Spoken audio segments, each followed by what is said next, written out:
Hello and welcome to some more Star Citizen news and some other generally cool updates. PTU Wave 1? Question mark? I say that because that's how I've written it here. Something that Twerk 17 actually alerted me to is that the current PTU Wave for 3.1.0 is not technically Wave 1. It's just open to the Evocati, Concierge and subs, but not additional council contributors. This could be partly due to the Evocati swelling to 2,000 testers and Concierge and subs giving them more than enough testers for this stage of the PTU.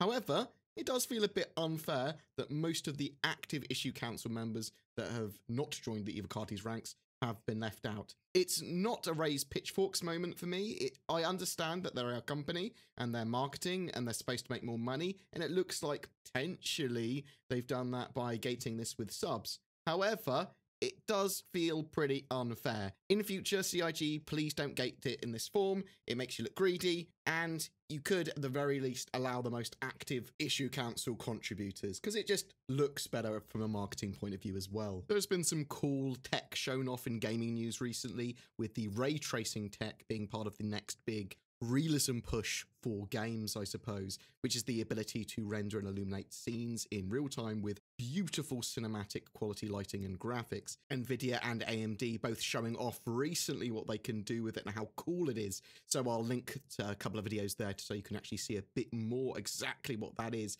It will be interesting to see if Star Citizen adopts any of these techniques. Obviously, they will appropriate ones. They will subsume them into the game. But it's also reaffirming to me that we're going to be able to use multiple GPUs for many reasons pretty soon. And those cards won't need to match or be linked together via any form of bridge. We're going to be able to have our old GPUs working together with newer ones that we purchase if necessary. So hopefully Star Citizen will support all of that too.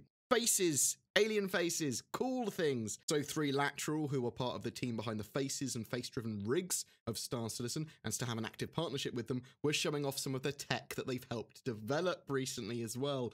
Most impressive to me was their Orisis Black, performed by Andy Serkis. It was done in the Unreal Engine, but the actual tech behind it is likely to be used for Star Citizen. It's 3 Lateral's meta-human framework and volumetric capture, reconstruction, and compression technology that brings this stuff to life. And this was just fantastic. It's very Vandal-like. It's being driven by Andy Serkis's face and performance, but it's great to know that they can bring mo-capped performances for aliens like this to life with this tech now. And then is heard no more. It is a tale told by an idiot. Crytek versus Star Citizen updates. I will be getting a video up with an overview and update of the Crytek versus Star Citizen case, with some other interesting bits surrounding the case, because there's been like the stepping down of the Crytek CEO recently. There's been a push for the discovery phase in the case as well before the motion to dismiss, which is a bit odd. It's an interesting one to watch at the very least, and we will be getting lots of updates up on that soon. New graphics card drivers. So every so often I will say there are some new graphics card drivers out, and I recommend that you download and install them. I'll be putting it up in articles mostly, but as this is the first time I've done this for a while, there are some new NVIDIA 391.24 drivers which were released on the 20th of March, which I will link below, and some AMD 18.3.3 Adrenaline drivers released on the 19th of March. I very much recommend that you download the NVIDIA ones if you're playing 3.1 Alpha at the moment, as they gave me some good frame rate boosts. My new website will be coming online around the weekend as well. It should be a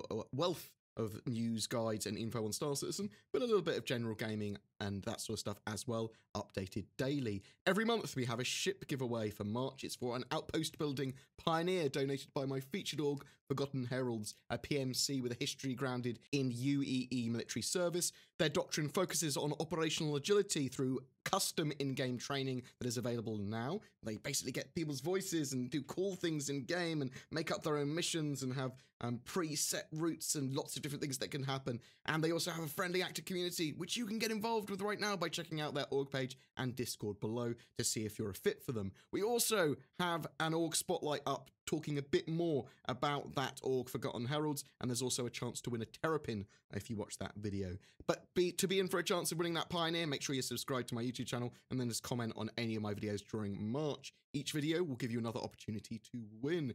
Do you have any questions about Star Citizen or Squadron 42's development, or anything else we discussed here? Please chuck them in the comments below. A special thank you to my Patreons who allow me to create the amount of content I do. If you'd like to be one of those lovely people, then you can find the links to Patreon as well as everything else we discussed down below. Please don't forget to like and subscribe, as it really does help me, and I'll see you in the verse.